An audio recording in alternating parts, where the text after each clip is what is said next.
हाँ, तो हम लोग बात कर रहे थे। ए ने बी को गुड्स बेचे।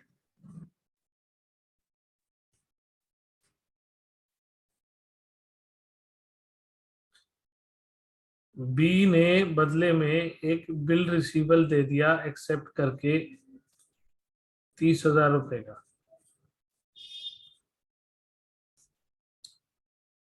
ए ने उस बिल को बैंक के साथ डिस्काउंट करवा लिया, डिस्काउंटेड विद बैंक। ठीक है, यानी कि एंट्री जो मैं बना रहा हूं डिस्काउंटेड की, वो ये है।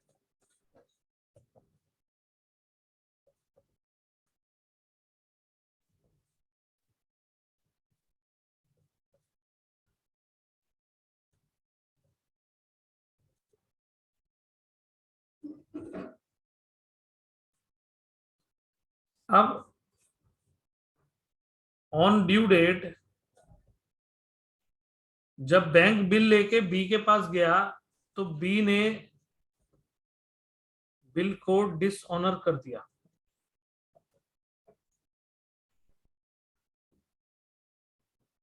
बैंक ने मतलब एक तरह से बी को जब बिल प्रेजेंट किया तो बी ने डिसऑनर कर दिया। अब बैंक क्या करेगा? सर ए के पास जाएगा कि तू मेरे पैसे दे। वो ए के पास नहीं जाता है, डायरेक्ट हमारे बैंक अकाउंट में से काट लेता है 30,000 रुपए। वो हमारा बैंक अकाउंट क्रेडिट कर देगा विद 30,000 रुपीज। क्रेडिट मतलब माइनस कर देगा विद 30,000 रुपीज। Okay sir. लेकिन अब यहाँ पे डेबिट कौन होगा?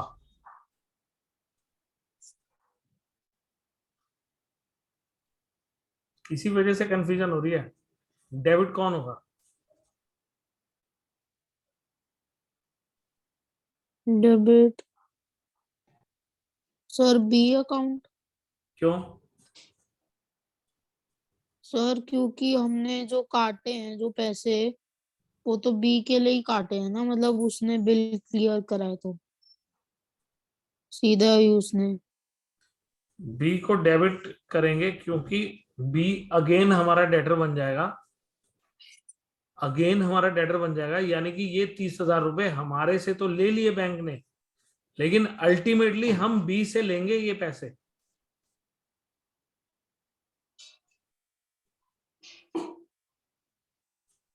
समझे मेरी बात? तो सर बी ने मना कर दिया देने से। वो तो बात की बात है। वो तो फिर जो बात आप अभी थोड़ी देर पहले कह रहे थे ना, कि अगर वो इंसॉल्वेंट हो गया, और अगर वो इंसॉल्वेंट हो गया तो उस केस में हमारे को एंट्री ये बनानी पड़ेगी, cash account debit, bad debts account debit to B. इसका मतलब उससे 30,000 में से हमको जितने भी मिलेंगे मिलेंगे, बाकी हमारा लॉस हो जाएगा, और उस लॉस का नाम बैड डेब्ट्स होगा। लेकिन जब तक वो बात क्वेश्चन कहता नहीं है कि वो इंसॉल्वेंट हो गया है, हम कभी भी उम्मीद नहीं छोड़ते, हम अपनी बुक्स में बी को दोबारा डेटर बनाएंगे ही बनाएंगे। मतलब मेरी बुक्स में बी अगेन डेटर बनेगा विद 30,000। इसका मतलब है, बात इतनी सी है कि बैंक मेरे से कह रहा है कि मैं तुमसे 30,000 रुपए ले रहा हूं, तुम अपने आप बी से लेते रहना, मेरी हेडेक नहीं है, मेरे को मेरे पैसे चाहिए, give it to me right now, as simple as that. अब वो तुम्हें बी से मिलते हैं नहीं मिलते हैं, वो तुम्हारी हेडेक है। मैं तो 4 महीने के लिए बीच में आया था, मैंने तुम्हें 28 दिए, मुझे 30 मिलने थे बी से, वो बी से ना मिलेंगे तो तुमसे मिलेंगे। मैं तुमसे 30 लूंगा, तुम आगे बी से लेते रहना, बात खत्म। तो ये जो आप कह रहे हो ना कि उसको 4,000 का नुकसान हो रहा है, वो यूं मत सोचो। अगर आप ऐसे सोचोगे ना तो आप कहो कि उसको 32,000 रुपए का नुकसान हो रहा है, 32,000 रुपीज का नुकसान हो रहा है।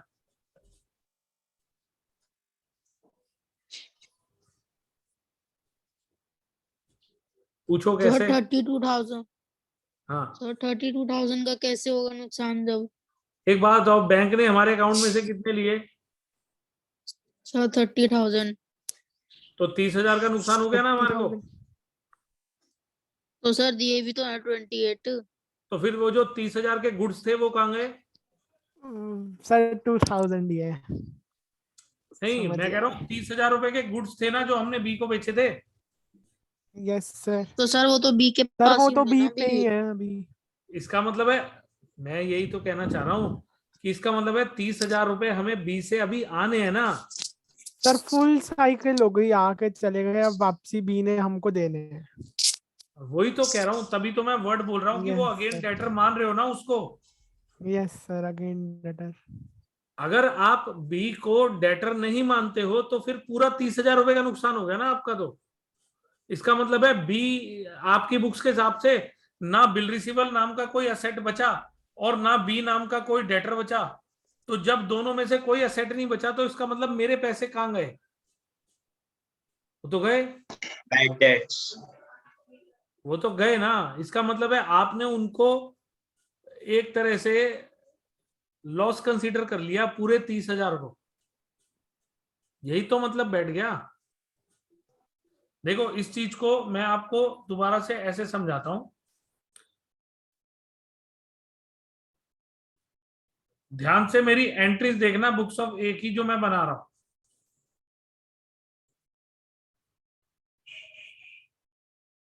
मेरी पहली एंट्री हुई B2 सेल्स। इस एंट्री में क्या हुआ?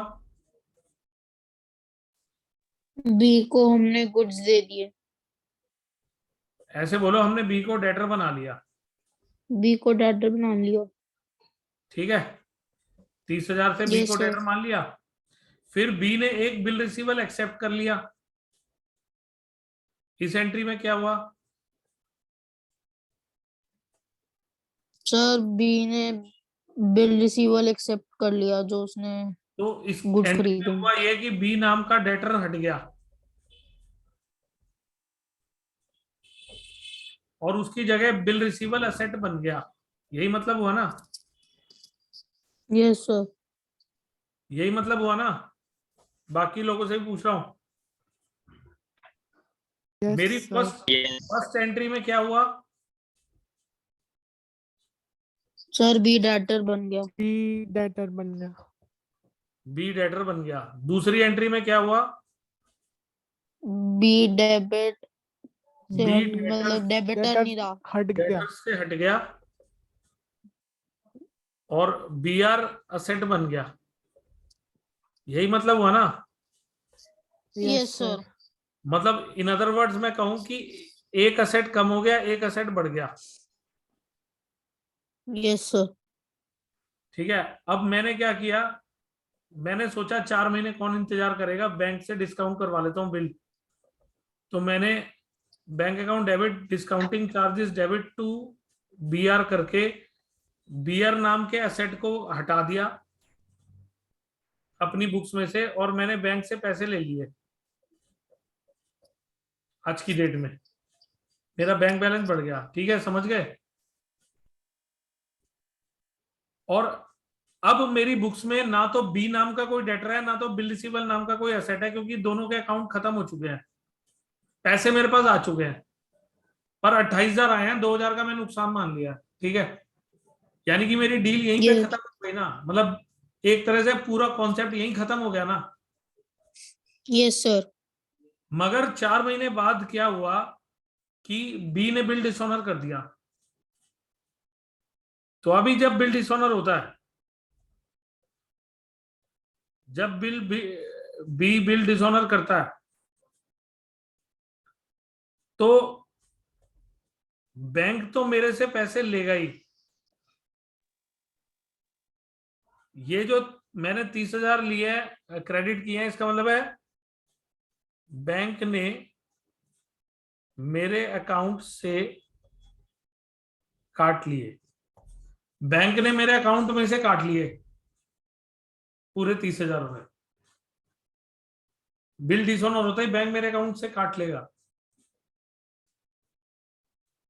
अब आपके मन में ये सवाल उठना जायज है कि अगर मेरे अकाउंट में पैसे ही नहीं हुए तो बैंक क्या काटेगा?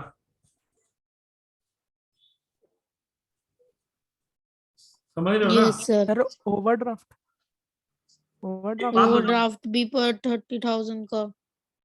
नहीं, पहले आपको एक बात बताऊं, बैंक ये फैसिलिटी देता क्यों है पता है? अच्छा एक बात बताओ, मैंने मैंने बैंक से ये फैसिलिटी ले रखी है कि मैंने बिल डिस्काउंट करा लिया, तो बैंक ने क्या ऐसे ही कर दिया होगा? कुछ सोचा नहीं होगा? सोचा होगा सर। वो क्या? वही जानना चाह रहा हूँ, वो क्या? जी सर, उन्होंने देखा होगा अगर बाय चांस बी नहीं ने नहीं, पैसे नहीं दिए तो सर ये उन्होंने हमारा अकाउंट देखा होगा। एफडी। जब भी जब भी हमारे को बैंक किसी भी तरह का हमारे ऊपर भरोसा करता है ना, चाहे ओवरड्राफ्ट की कहानी हो या बिल डिस्काउंटिंग की, तो वो भरोसा भी ना, कहने को भरोसा होता है, लेकिन बैंक कहता है कि आप ना हमारे पास एक एफडी करा लो, 50,000 रुपए की, लाख रुपए की, 2 लाख रुपए की। ठीक है, इसका मतलब ये हुआ कि बैंक कह रहा है कि अगर आपने मेरे को कभी पैसे नहीं दिए ना, मैं आपको एफडी नहीं दूंगा। सिंपल, मैं आपके एफडी में से काटूंगा पैसे। आप समझे बात मेरी, जो मैं कहना चाह रहा हूं? Yes sir. अगर मैंने बैंक में 5 लाख रुपए की एफडी करा ली, कितने की? 5,000। 5 लाख। Five sorry, lakh 50,000। 5 लाख। 5 लाख की एफडी करा ली, तो बैंक कहता है हम ना आपको 80% ओवरड्राफ्ट लिमिट दे देंगे। 80% ओवरड्राफ्ट लिमिट, इसका क्या मतलब हुआ? सर 50,000 का 80% निकाल के अगर आपके 5 लाख अकाउंट में श्रेयांश, पैसे नहीं लाख है। अच्छा, बड़े दिल की 5 बात लाख का बात है। कर रहे हो, कहाँ 5 लाख को कभी 5,000 कह रहे हो, कभी 50,000। सर 5 लाख का 80% लेंगे और अगर आपके अकाउंट में पैसे नहीं है तो वो 80% वो दे सकते हैं, इतनी ये लिमिट ये देंगे कि वो 4 आगे लाख पास कर रुपए लें। 5 लाख का 80% 4 लाख होता है, तो बैंक कह रहा है कि आपका ना 4 लाख तक का नेगेटिव बैलेंस सेविंग अकाउंट में या करंट अकाउंट में जाएगा तो हम उसे बर्दाश्त कर लेंगे। मतलब बैंक कह रहा है उतने तक हम अलाउ कर देंगे, क्योंकि हमारे को सिक्योरिटी है कि आपके 5 लाख रुपए हमारे पास फिक्स डिपॉजिट में पड़े हैं, अगर आपने पैसे नहीं दिए तो हम नुकसान में नहीं रहेंगे। समझ रहे हो ना बात? Yes sir. इसी तरीके से बैंक जब कोई होम लोन देता है, तो बैंक होम लोन देता है तो वो क्यों देता है?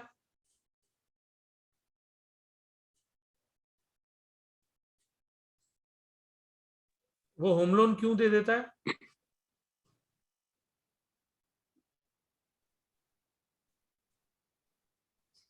हाँ जी, बैंक होम लोन सर क्यों एक दे? बार।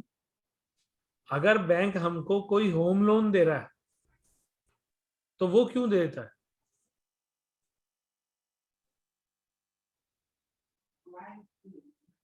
सर अब वो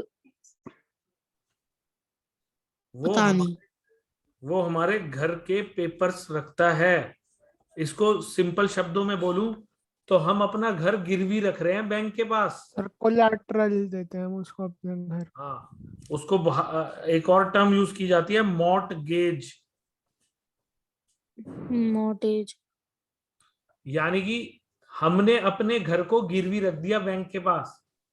बैंक के पास घर के पेपर्स पड़े हुए हैं, जब तक हम बैंक का पूरा लोन चुका नहीं देंगे वो घर हमारा बैंक के पास एज अ सिक्योरिटी उसके पेपर्स रहेंगे। यानी कि बैंक को जब लगेगा ना कि ये नहीं दे पा रहे हैं, वो हमारा घर बेच सकते हैं अपना पैसा रिकवर करने के लिए।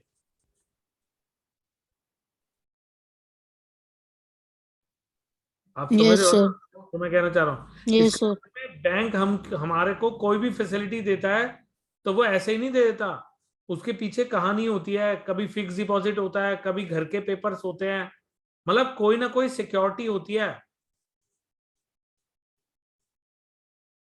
समझ रहे हो ना बात? Yes sir. तो इसलिए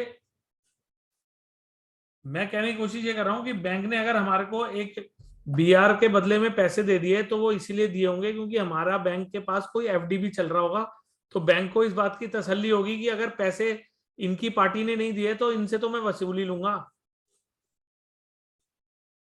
मतलब अगर बी ने नहीं दिए तो ए से तो वो वसूली लेंगे। समझ रहे हो ना बात?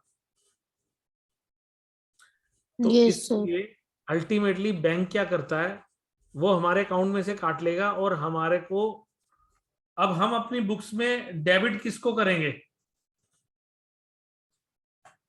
B accounts. दो ऑप्शन है, एक ऑप्शन है बैड डेब्ट्स, मतलब पूरे 30,000 रुपए के बैड डेब्ट मान लो कि भाई ये पैसे गए, मतलब बी पैसे नहीं दे रहा तो बी को बैड डेब्ट्स मान लो। इसका मतलब है कि वो पूरी तरह से इंसॉल्वेंट हो गया, nothing is recovered from him. ठीक है? और अगर यस सर। ऐसा नहीं है तो फिर आप बी को डेबिट करके दोबारा से डेटर बनाओगे, डेटर बनाओ दोबारा। समझ गए बात आप? मतलब अपनी बुक्स में दोबारा से बी को डेटर ट्रीट करो। Yes sir. Is it clear? Yes sir. Gauresh, yes sir. Divyansh, yes sir. Aryan, clear हुआ? सर हाँ जी बोलो। सर अगर वो इंसॉल्वेंट हो जाए तो हम तो बेड डेब्ट्स ही लिखेंगे ना? मैं बता रहा हूं ना, देखो स्टेप 1 हमने सेल करी, स्टेप 2 हमारा बीआर क्रिएट हुआ, स्टेप 3 हमने बीआर डिस्काउंट करवाया, step 4 on due date bill dishonoured. यहां तक यही बातें हो रही है ना हमारे बीच में, यही तो बात हो रही है। सबसे पहली एंट्री आप सेल की कर रहे हो, that is B to sale. फिर दूसरी एंट्री आप बिल रिसीवेबल को क्रिएट करने की कर रहे हो, तो बी आर टू बी, मतलब बी कैंसिल हो गया, बी आर आ गया। फिर आपने बैंक से पैसे ले लिए, तो आपने बी आर बैंक को दे दिया, तो बी आर मेरी बुक्स में से हट गया और मेरे पास पैसे आ गए। अगर on the due date bill honour हो जाता तो कहानी खत्म हो जाती, इसका वाला बैंक को पैसे मिल गए, बैंक हमारे पास नहीं आएगा पलट कर। लेकिन कहानी तब खराब हो जाती है जब बिल डिसऑनर हो जाता है। और बिल डिसऑनर, और ये ध्यान रखना, एग्जाम्स के अंदर हमेशा बिल डिसऑनर होते हैं। ये बात मैं आपको क्लियर कह दूं कि आसानी से टीचर आपको नंबर नहीं लेने देंगे। तो ये सोच के चलना कि आज तक ऐसा कोई पेपर नहीं बना जिसमें टीचर ने ये ना कहा हो कि बिल डिसऑनर हो गया। हमेशा बिल डिसऑनर करवाते ही हैं वो। तो मान के चलो कि डिसऑनर क्लियर होना चाहिए, इसलिए मैं इस पे इतनी मेहनत करके डिस्कशन कर रहा हूं। हालांकि ये डिस्कशन मुझे अगली क्लास में करनी थी, मुझे आज कुछ और बातें बतानी थी, पर अब डिस्कशन छिड़ गई तो छिड़ गई, मैंने भी नहीं रोकी कि अब जब कहानी चल रही है तो जो मुझे आज बताना था मैं अगली क्लास में बता लूंगा। बट कोई बात नहीं, ये डिस्कशन अगली क्लास में होनी थी, आज हो गई। आप समझ रहे हो ना जो मैं कहना चाह रहा हूं? अभी मैं इनसे रिलेटेड जर्नल एंट्रीज तो आपको क्लियर करूंगा ही करूंगा, पर पहले कॉन्सेप्ट तो क्लियर बैठे दिमाग में। ठीक है? Yes sir. Is it clear? बाकी लोगों से पूछ, यस सर। किसी के माइंड में कोई इस डिस्कशन पे क्वेश्चन उठ रहा है? On the due date bill dishonour होगा तो या तो एंट्री होगी बी टू बैंक, या तो एंट्री होगी बैड डेब्ट्स टू बैंक। इसका मतलब है मेरे अकाउंट में से पैसा कटेगा, ये तो तय है, क्योंकि बैंक तो मेरे अकाउंट में से काटेगा ही। आपको मैंने अभी बीआरएस में करवाया है, जब कैश बुक और पासबुक होता था तो एक ट्रांजैक्शन आती थी बैंक चार्जेस, ₹100। इसका क्या मतलब होता था? इसका क्या मतलब होता था? सर मतलब बैंक ने चार्ज करे 100 रुपए। इसका मतलब उसने डायरेक्ट हमारे अकाउंट में से काट लिया और हमको कुछ पता ही नहीं है, यही मतलब ना? Yes sir. Yes sir. ऐसे ही तो कहता था मैं। अभी अभी यहाँ पर मैं कहता हूं कि ये जो ऑन द ड्यू डेट ये बिल डिसऑनर हो गया, जो मैंने डिस्काउंट करवा रखा था बैंक से, तो बैंक ने मेरे अकाउंट में से 30,000 रुपए काट लिए और मुझको पता ही नहीं है, मैंने कोई एंट्री नहीं की हुई। तो मुझे तो पता ही नहीं है, मुझे तो पता तब लगेगा जब मैं अपनी कैश बुक को पासबुक से मिलाऊंगा, देखूंगा मेरा बैलेंस और बैंक का बैलेंस अलग आ रहा है, तब तो मुझे झटका लगेगा ये वाला। अब बैंक मेरे पर घर सर चल, अब तो एसएमएस आ गया। वो तो बात ठीक है, लेकिन बैंक मेरे घर चलकर बेल बजाने थोड़ी ना आएगा, घंटी बजा के कहेगा मैंने पैसे काट रहा हूं आप भी काट लो, ऐसे नहीं होता। वो बात अलग है कि आजकल एसएमएस आ जाते हैं, लेकिन होता यही है कि बैंक मेरे अकाउंट से काट लेता है और मुझे मैसेज में पता लगता है, तो मैं बैंक में अपने आप जाके पूछता हूँ किस बात के पैसे काटे हैं, फिर बैंक एक्सप्लेन करता है कि इस बात के काटे हैं।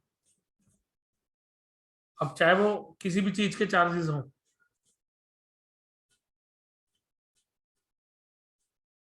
ठीक है, बात समझ में आई? तो यस सर। मैं आप लोगों से सिंपल सी बात ये कह रहा था, ऑप्शंस विद ड्रॉर, यानी कि हमारे केस में ए के पास क्या क्या ऑप्शंस हैं? Number A, retained the bill till maturity. इसका क्या मतलब हुआ?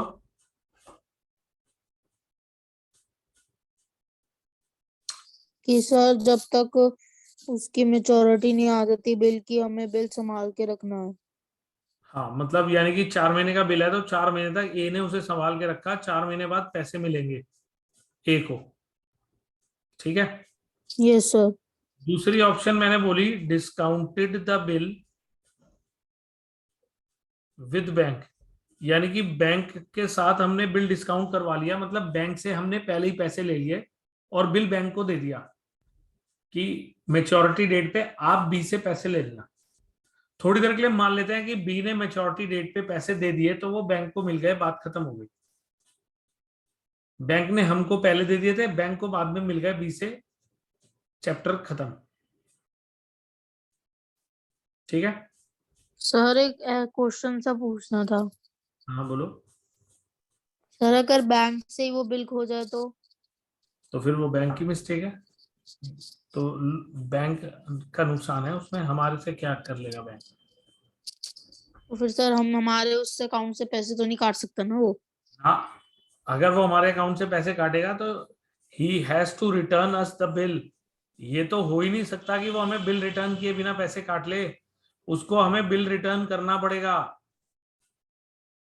क्योंकि उस बिल के बदौलत, यानी कि उस बिल को एविडेंस बनाकर ही तो हम बी के ऊपर केस डालेंगे। हम कैसे केस लड़ेंगे? Yes sir. हमारे हाथ में जो एविडेंस। प्रूफ था वो बैंक ने खो दिया, तो फिर बैंक भुगतेगा ना नुकसान तो। असलियत यस में सर। असलियत में तो बैंक भी हमारे अकाउंट से पैसे काटेगा, तो आरबीआई पूछेगा किस बात के पैसे काट रहे हो, तो बैंक कहेगा ये देखो बिल, इसके पैसे मुझे यहां से मिलने थे, नहीं मिलने थे तो इनसे मिलने थे, ये रहा बिल, मैं पैसे ले रहा हूं, बात खत्म, बिल दे दिया मैंने इनको। अब ये अपने आप बी से पैसे लेंगे, केस करेंगे, जो भी करेंगे, मेरे हेडेक नहीं है। समझे बात? Yes sir. तो इस पूरी कहानी के बीच में जो जो सबसे इंपॉर्टेंट एविडेंस है वो तो बिल है। ये बिल जो है ये एक बहुत बड़ा एविडेंस है। एविडेंस बोले तो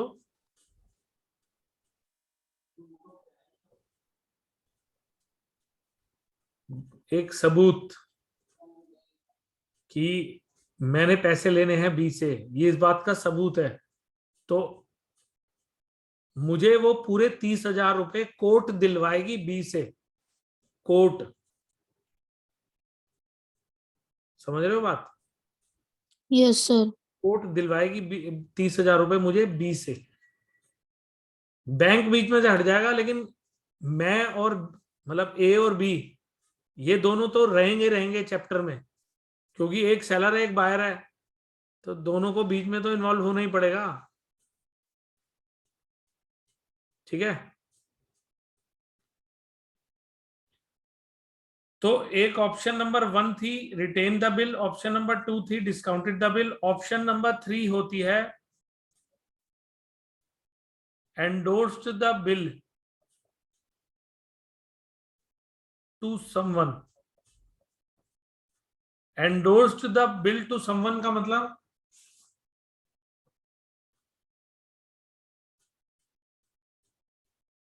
हाँ जी, एंडोर्स्ड का क्या मतलब हुआ?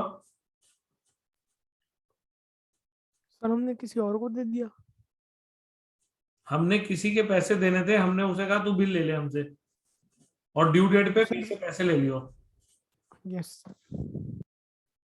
इसका मतलब हम बीच में से हट गए, हमने उस थर्ड पार्टी को बी के साथ एक तरह से मिलवा दिया, कहना चाहिए।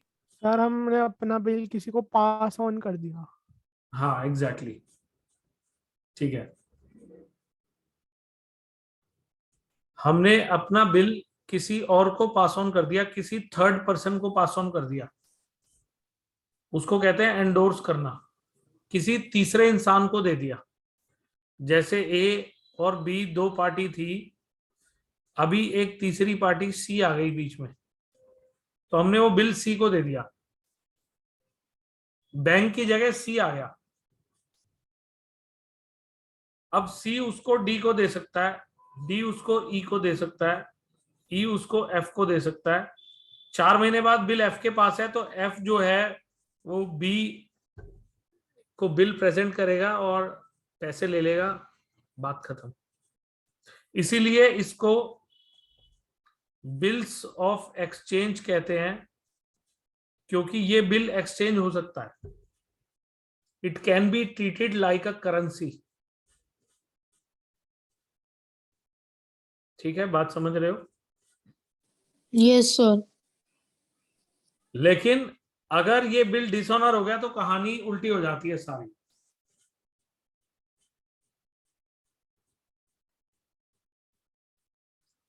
अब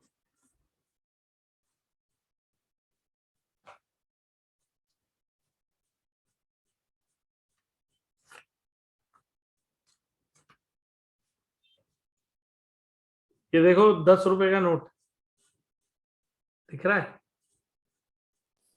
यस सर, 2000 का। 10 रुपए, श्यांश 10 रुपए। 10 रुपए। बट सर ये तो 2000 का है। देखो इसके ऊपर पता क्या लिखा हुआ है, इसके ऊपर लिखे हुए वर्ड्स पढ़ रहा हूं।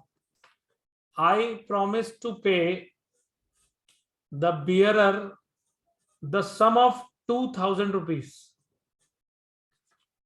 यानी कि इस कागज के टुकड़े पे आरबीआई के गवर्नर के साइन है और उसके ऊपर लिखा हुआ है I promise to pay the bearer a sum of ₹2000। इसका मतलब है इस कागज के टुकड़े को हम 2000 का कागज का टुकड़ा बोलते हैं। ये भी एक बिल है, ये भी एक बिल है, मतलब ये देखा जाए तो ये कागज का टुकड़ा है, लेकिन ये एक ऐसा बिल है जिसके हाथ में उसका है। यानी कि इसमें कोई ए बी सी डी कोई पार्टी नहीं है, ये जिसके हाथ में उसका है, और इसमें वादा कौन कर रहा है? आरबीआई का गवर्नर। इसका मतलब है इस करेंसी की वैलिडिटी ऑल ओवर इंडिया में है, मतलब ये बिल ऑल ओवर इंडिया में चलेगा। लेकिन जो ये वाला बिल है जो हम अपने क्वेश्चन में बात कर रहे हैं, ये बिल सिर्फ उसी इंडस्ट्री में चलेगा जिस इंडस्ट्री के अंदर ये सारे लोग हैं। मतलब अगर ये सब लोग एक ही मार्केट के लोग हैं तो ये उस मार्केट में चलेगा। आप समझ रहे हो बात? मतलब ये बात आ जाती है कि ये नोट तो ऑल ओवर इंडिया में कहीं भी चल सकता है क्योंकि आरबीआई के गवर्नर की बात है। लेकिन अगर दिल्ली के अंदर एक करोल बाग मार्केट है तो करोल बाग के 100 दुकानदार होंगे, तो एक दुकानदार दूसरे दुकानदार के ऊपर अगर बिल बनाएगा तो तीसरा दुकानदार उस बिल को एक्सेप्ट कर लेगा। समझ रहे हो? तो ये सब लोकल मार्केट में Yes, sir. एप्लीकेबल है। ठीक है, बात समझ में आई? तो मैं जो कहने की कोशिश ये कर रहा था, एक मिनट ले, इन सबको फालतू की चीजें हटा देता हूं। मैं कहने की कोशिश ये कर रहा था कि ए के पास 4 ऑप्शन होते हैं, टोटल 4 ऑप्शन होते हैं।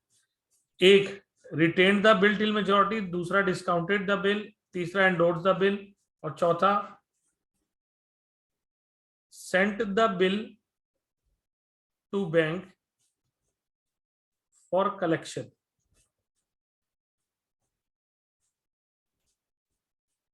Saint the bill to bank for collection, जिसको हम शॉर्ट में लिखेंगे बिल सेंट फॉर कलेक्शन।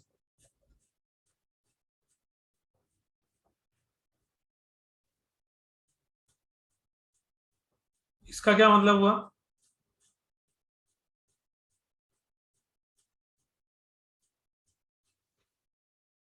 इसका क्या मतलब हुआ? सर मतलब जिसने मतलब कि बिल कलेक्ट करेंगे बैंक से, जिसने नहीं, सेंट द मतलब बिल जिसने टू बैंक फॉर कलेक्शन, इसका मतलब हमने बिल बैंक को दे दिया और बैंक से कह दिया कि हमारी तरफ से जाके पैसे ले लो और हमारे अकाउंट में डाल देना पैसे। सर इसमें भी बैंक थोड़ी अपनी फी वगैरह काटता होगा। वो तो फिर 50-100 रुपए चार्ज करता है, वो तो एक रीजनेबल अमाउंट होती है कि भाई ये तो बैंक ने चार्जेस काट लिए कि चलो ठीक है। मतलब बैंक को हमने, इसको हम ये नहीं कहते कि हमने बिल बैंक से डिस्काउंट करवा लिया। इस केस में भी एक तरह से बिल जो है वो हम रिटेन ही कर रहे हैं, लेकिन हमने उसको ना बैंक के पास रखवा दिया है कि आप ना 4 महीने बाद ना इसके बदले में पैसे लेके हमारे अकाउंट में डाल देना। मतलब बैंक से हम 4 महीने पहले पैसे नहीं ले रहे, सिर्फ इस बिल को बैंक के पास रखवा रहे हैं कि 4 महीने पूरे होने के बाद इसकी कलेक्शन कर लेना। इसके बैंक 50-100 रुपए जो भी लेना चाहता है वो चार्ज कर लेगा, वो बैंक चार्जेस होते हैं।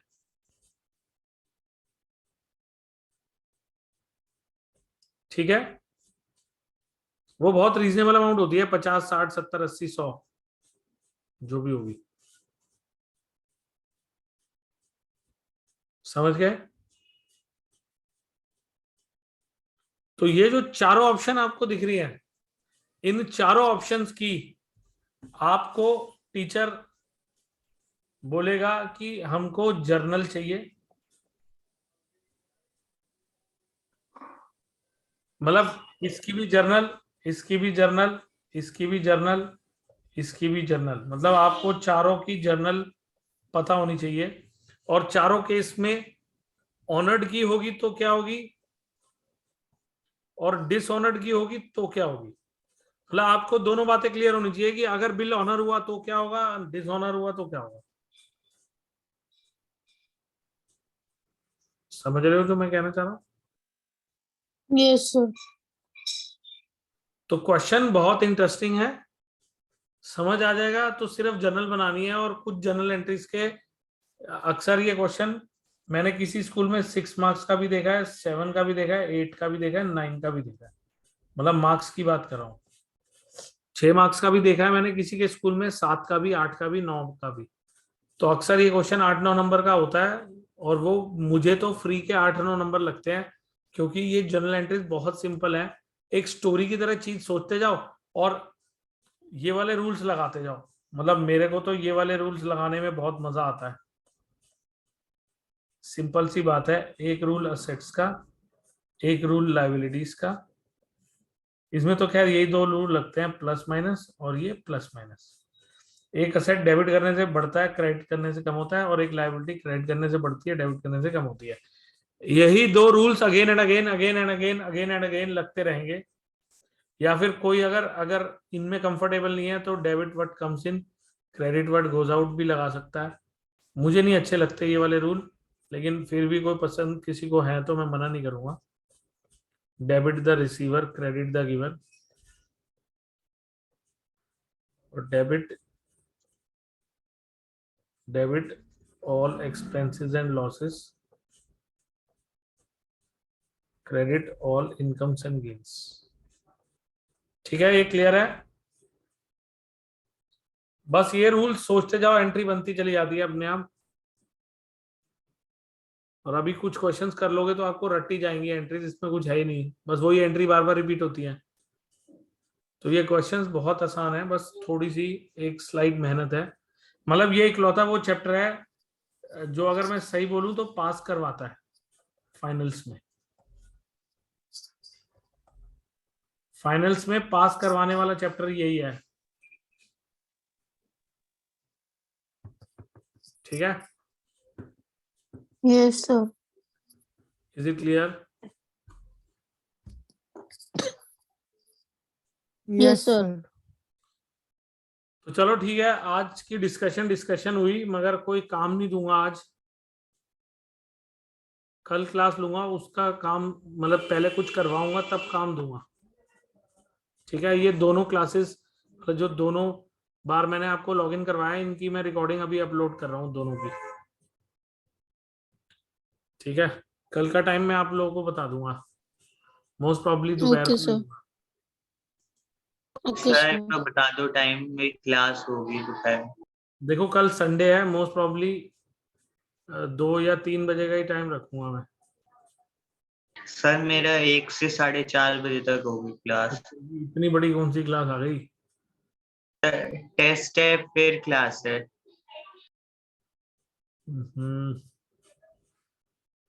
चलो सोचता हूँ कोई और टाइम की बात फिर ग्रुप पे करता हूँ। 5 बजे ले लेना सर, या फिर रात को 9 बजे ले लेना। नहीं, कल रात को मुझे कहीं जाना है, तो इसलिए सर अर्ली मॉर्निंग ले लो 12 o'clock। 12 बजे तो फिर भी हो सकता है। चलो ठीक है, 12 बजे का बना लेते हैं, वो ज्यादा बेटर ऑप्शन है। ठीक है, ओके सर सर। फिर 11 बजे ही ले लेना।